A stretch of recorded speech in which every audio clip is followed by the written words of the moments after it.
UP में काबा, बिहार में काबा जैसे गीतों से चर्चित हुई नेहा सिंह राठौर पर पहलगाम आतंकी हमले में विवादित टिप्पणी को लेकर मुकदमा दर्ज किया गया है। नेहा सिंह राठौर के खिलाफ यूपी की राजधानी लखनऊ में एफआईआर दर्ज कराई गई है। उन पर 11 धाराओं में मुकदमा दर्ज करवाया गया है। नेहा सिंह राठौर ने पहलगाम हमले को लेकर कुछ ऐसी टिप्पणी की थी जिसे शिकायतकर्ता ने राष्ट्र विरोधी बताया है। पुलिस मामले की जाँच में जुटी हुई है और नेहा सिंह राठौर के खिलाफ लखनऊ के हजरतगंज थाने में एफआईआर दर्ज कराई गई है। उनके खिलाफ शिकायत दर्ज कराने वाले एक कवि हैं। कवि अभय प्रताप सिंह की तहरीर पर 11 धाराओं में मुकदमा दर्ज हुआ है।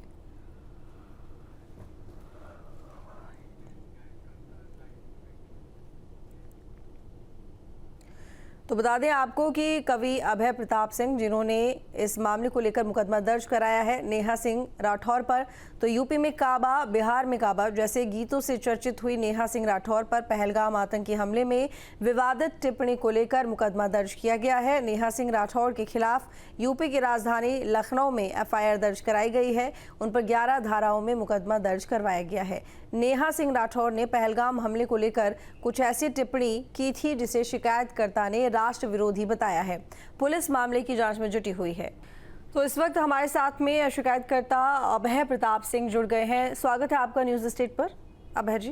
अभय जी, आपने शिकायत यानी कि एफआईआर दर्ज कराई है, कवयित्री हैं नेहा सिंह राठौर उनके ऊपर, और लगभग 11 धाराओं में उनके ऊपर मुकदमा दर्ज हुआ है। किस तरह की आपत्ति आपको उनके बयानों से लगी है? देखिए, वो पहली आपत्ति तो मेरी यह है कि जो पहलगाम आतंकी हमले में हमारे 27 लोग मारे गए, उनकी मौत पर भी वो प्रश्न चिन्ह खड़े कर रही हैं, उसका मजाक बना रही हैं। और इनके इस तरह के कई वीडियो जो हमारे दुश्मन देश पाकिस्तान की मीडिया वहां उछाल रही है, वहां के नेता भारत के खिलाफ उसका प्रयोग कर रहे हैं, इनको शर्म आनी चाहिए। ऐसे बयान इस संकट की घड़ी में नहीं देने चाहिए। सरकार की आलोचना करें नेहा सिंह राठौर, मुझे कोई आपत्ति नहीं है। मैं स्वयं सरकार की आलोचनाएं करता हूं, ठीक है, लेकिन जहां जरूरत होती है मैं अपनी कविताओं में किसानों के मुद्दे उठाता हूं, मजदूरों के मुद्दे उठाता हूं, नौजवानों के मुद्दे उठाता हूं।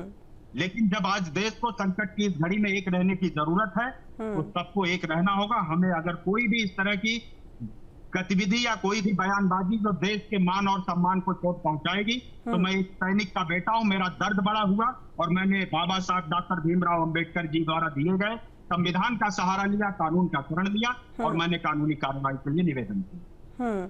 ठीक है अभय जी, जैसे कि अभी आपने कहा कि मैं सैनिक का बेटा हूं, ये बात अभी हाल ही में नेहा जी ने भी कही है।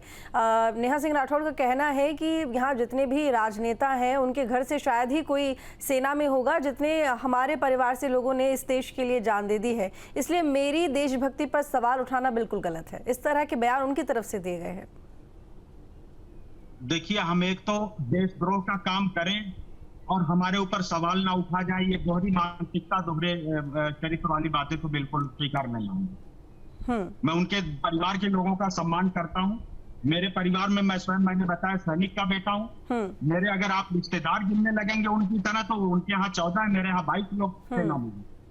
मैं ये गिनाने के लिए मैं उनसे नहीं लड़ाई कर रहा हूँ। अगर देश के खिलाफ, देश के संकट की घड़ी में वो देश के खिलाफ बात करेंगी, तो उनके खिलाफ और उन जैसे सबके खिलाफ कानूनी कार्रवाई होनी चाहिए, जिससे ये देश में नजीर बने कि संकट की घड़ी में कोई देश के खिलाफ ना बोलने पाए।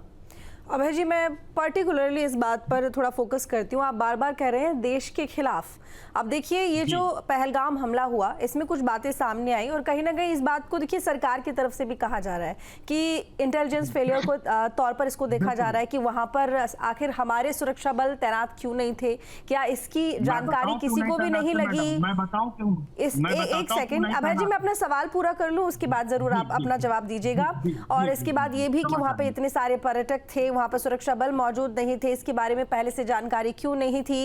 इस तरह के तमाम सवाल। उन्होंने कहीं ना कहीं यहाँ पर सरकार की चूक के ऊपर कटाक्ष किया, जो उनका कहना है।